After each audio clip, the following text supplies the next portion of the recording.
Hey free-to-play gang, welcome back to another video. So today we're going to take a look at PARMI at R4. So I cannot get her at R6 right now because it's just almost impossible for me to get the remaining 2 more copies of her. At least for now, right? So I need to do the dailies a little bit more before I can get enough resources just to get her at R6. But anyway, let's just start this content as usual. We're going to start off with her skills. So this is Dream Bell Curve. Attacks one enemy and grants recovery to the ally with the lowest HP percentage for 2 turns, which is exactly the same as Fabrice. And here's the second skill, Pipe Dream Echo. Attacks all enemies, deals extra damage to incapacitated enemies, and extra damage is 50% of her attack. Now each speed grants extra damage, which that extra is actually 0.16% of attack, which is extremely low. This amount is super freaking low. Considering that this is a single hitting AoE skill, this multiplier is not much at all. Because for instance, let's take a look at Gabrielle real quick, right? Take a look at her second skill here. She triple hits and each speed grants an extra 0.33% attack in damage, which means that if you add up all 3 hits, one speed is gonna give Gabrielle 1% extra attack. This is a lot. This is so powerful. And this is about 7 times as impactful as what PARMI has right now. And of course, if you want to compare further, I've tested Changti's damage with his third skill. Was it his third skill? No, I think it was his second skill, right? Yeah, his second skill here, each speed grants 0.2% of defense in damage, and this was already so shit. And now that PARMI has lower multipliers, I feel like her DPS output is probably not going to be great. But the thing is, obviously, this is gonna do like, at least right, on incapacitated enemies, it's gonna be 150% of attack, which could be okay, could be decent. But as you can see, her base attack is so shit anyway, so in terms of damage output, I don't feel like she is going to be doing much at all.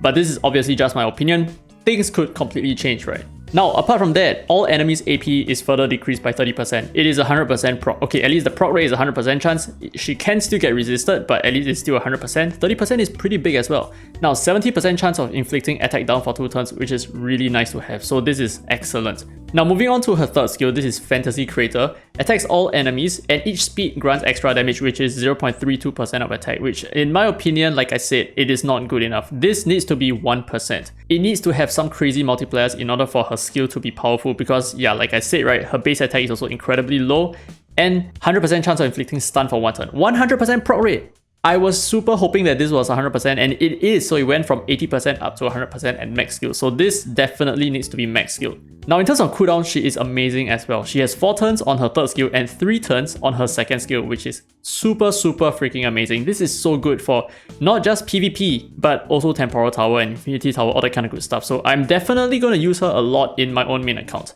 But this is not all. Take a look at her captain ability.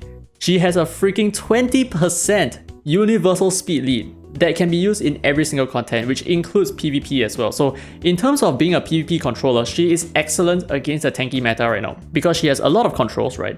She has a full team stun on her skill, and at R6, she has a guaranteed sleep as well with a no resist chance, right? But of course, she is a flow type, so that means that she can still land misses on wind type espers, for example. But actually, that could be a big thing because wind type is still the meta right now. But the thing is, with the amount of control that she has on her kit, this is going to be excellent against the tanky meta. So let's move on to the rest of her kit, which is just her Resonance and Ascensions. So we're going to start off with Ascensions. So she has flat attack, flat HP, 10% accuracy, 7 speed, which is okay, and 20% HP, which I think this is just more of like support builds, right? But I'm not too fond of the fact that she only has 7 speed. And in terms of her base speed, she has 102, which is like not amazing or anything like that.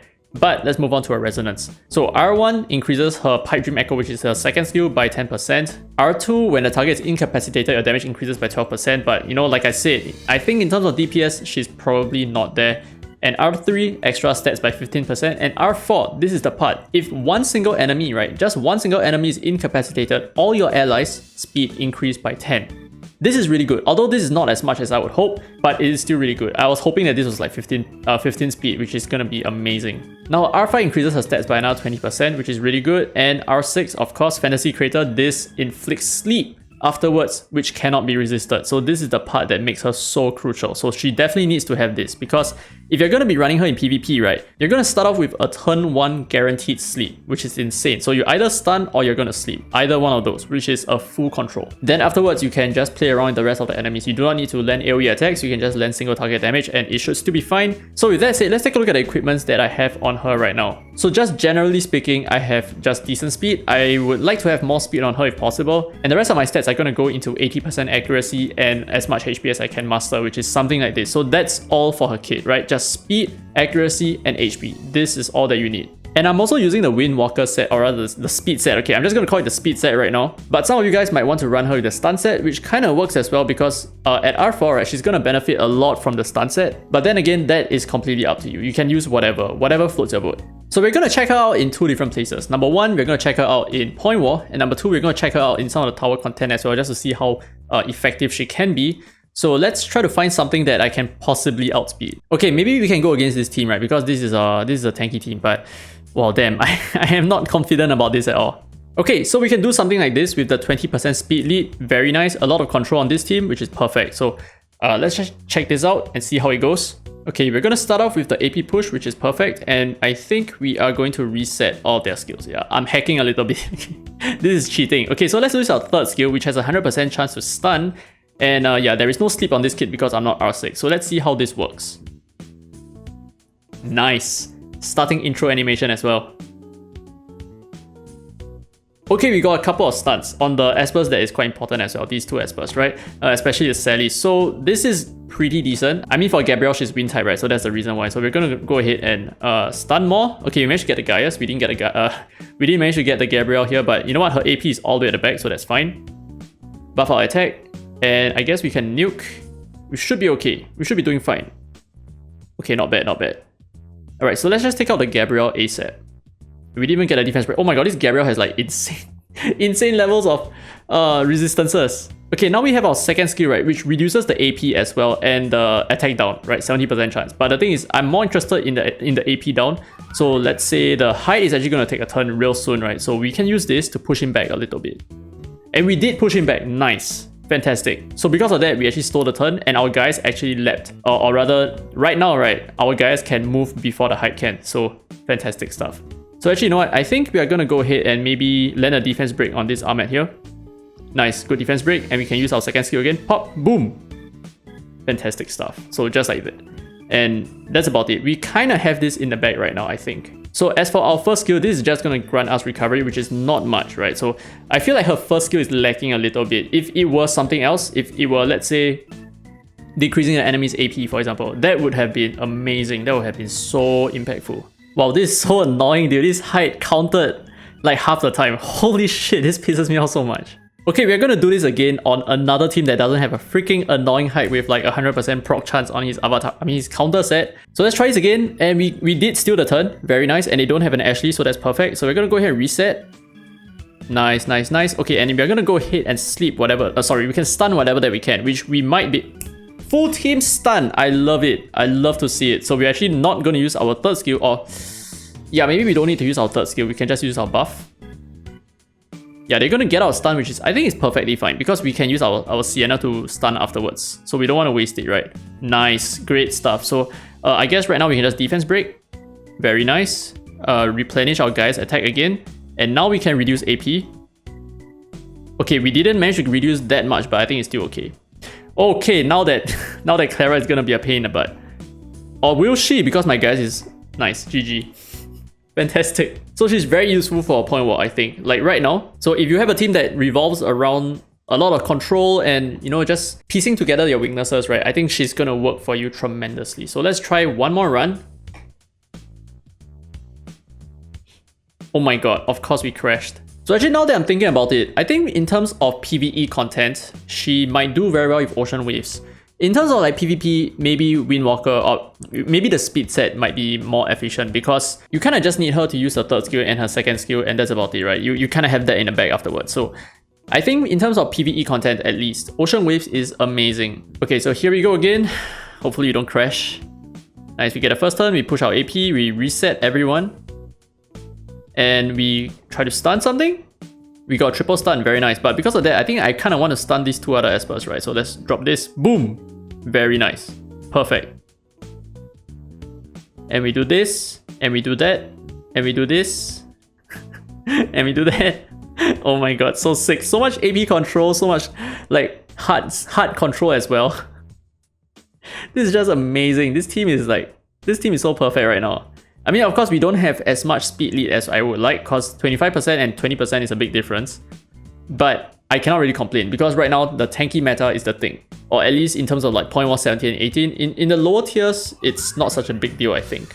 Now let's test out the shortcut, because I do not want to tap trials and just go to the next page and blah blah blah blah. So we can actually just do it like that, right? Instant Infinity Tower. How cool is that? So actually we're going to go ahead and maybe do Infinity Tower, maybe not Temporal Tower, so that we can actually like test out whether is she useful over here. And right now what we are facing is... Okay, I think this is perfect, right? We can definitely use her in this current setup over here. Now, I would certainly like to use other experts instead. Like, for example, I would like to use the twins, but I just do not have them built right now because I just don't have that kind of resources. So I'm gonna have to cheese it with a team like this. But I just want to showcase whether is she good enough to control pretty much on her own, right? In most cases, it kind of feels like it's on her own. I mean, there is Sienna over here, and of course, I have the cooldown reset. But apart from that, she is gonna be my main controller. So most players would tend to use Long Mian for the speed lead and the control, but right now I think she doubles for that role pretty well as well. So we're gonna go ahead, land a stun here. Okay, triple stun, I guess we are just gonna take it, right? Okay, you know what? Maybe I won't use Sienna to use her control, and let's see whether is PARMI able to do the bulk of the work on her own. Oh my god. Of course. Of course. Okay, so I guess we can just reset our PARMI again so that she can use her third skill on the second wave. Yeah, maybe, yeah, I'll probably just not use my Sienna for the purpose of stunning. Just to see whether PARMI can carry her own weight. Okay, so push AP. Oh no, this is gonna be a problem. I take back everything that I said. This is gonna be a huge problem. Okay, so I guess we are just gonna get rid of the Yunchuan as soon as we can. So we're gonna use our third skill, which is most likely gonna miss because there is too many wind types over here. A double stun, I think that's okay, but I have no choice right now. I would have to use Sienna because other than that, I would still use my Long Mian, right? So yeah, sorry guys, I cheated. I just realized that guys is gonna be shit here as well. Uh-oh. Okay, never mind. Nice. The black twin was stunned, thankfully. Okay, let's reduce AP. Great AP reduction, dude, and the attack break as well. So good. Okay, you know what? Maybe we should just get rid of the black twin ASAP. Yeah, and that's about it, right? We are pretty much done here. We have this in the bag. And yeah, that's about it. We can move on to the next floor. Now, it's quite unfortunate that there is Unstoppable here, which means that half of her kit is completely wasted. So I think just for the fact that I want to do a showcase on her kit, I will just uncheck this, okay? But in most cases, this is not going to happen at all. You're just going to replace her with something else. Basically, just replace her with more hard controllers, right? So we're gonna do it again, same thing, same setup, and now the enemies are mostly going to be Infernal, which is perfect for us. Okay, wait, we need to stop the auto here. Okay, we increase our AP, that's fine. And reset all their cooldowns. Very nice. And now we try to stun. Now the thing is, even if we do fail to stun, if we are at R6, which is why I keep pushing for R6, that you need to get her at R6 during the event, even if we fail to stun, they are still gonna be put to sleep, right? And on top of that, now that these guys are stunned, our speed is actually increased because of her R4 effect, which is amazing. It's really good, right? So good for us. So we're just going to attack buff, right? Because I don't think we need to add some extra controls. Maybe not, I don't think so. And maybe defense break the Gabrielle. Yeah, she's just gonna normal attack. Oh my god, she didn't get reset. But okay, thankfully we have our Gaius, right? And our Gaius landed the buff block. So Gaius super OP. Okay, so right now I think I can just use... You know what, maybe I'm just not going to use any of my skills at all. We are just going to clear the wave and just move on to the boss wave. Okay, so we're going to do the same thing. Start off with an AP push and we are going to reset. I know the reset is like super cheating. I know, I understand it. Okay, and now we sleep. I mean, we stun. Okay, we only managed to stun 2, but the thing is, like I said, right, if you're at R6, these 2 espers here will be sleeping as well, which is whatever that we need. And the thing is, yeah, I know that if they are asleep, we can actually wake them up by attacking them, but that's the reason why you are going to build your team around the fact that she uses sleep. So you're going to be using more single targets, like single target damage, and not so much of AoE like what I'm doing right now, right? I'm just using these espers because these are all that I have right now.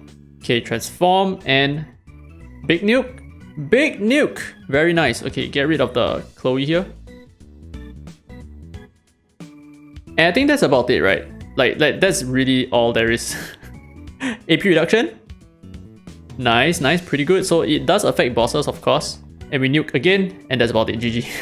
So this is obviously a guy showcase. Now with that said, these are the two main areas that I find her very valuable in right now. So in terms of like Ritual Miracles, maybe not, because AP control is not such a big deal on Chronos because Chronos just gains so much AP anyway. Her healing is not that impactful and her stunning kit is not of any use at all. But of course, apart from that, she's going to be really good in holo battles as well because she's after all a controller, so she might be also decent. I think she'll be decent in RTA, maybe not like a must pick. But if you're going to be using a controlling team, right, you can use both Longmian and herself so that you can almost certainly guarantee a speed lead anyway. So with that said, that's the end of this video showcasing an R4 PARMI, and obviously I would definitely want to do an R6 showcase very soon. So hopefully when I do get her to R6, we can do it again. But yeah, with that said, hope you guys enjoyed today's content. If you have any other questions, leave it down in the comment section below. And if you enjoyed today's content, don't forget to subscribe for more Dislyte content. Now with that said, this has been Derek Free to Play, and as always, I will see you in the next video.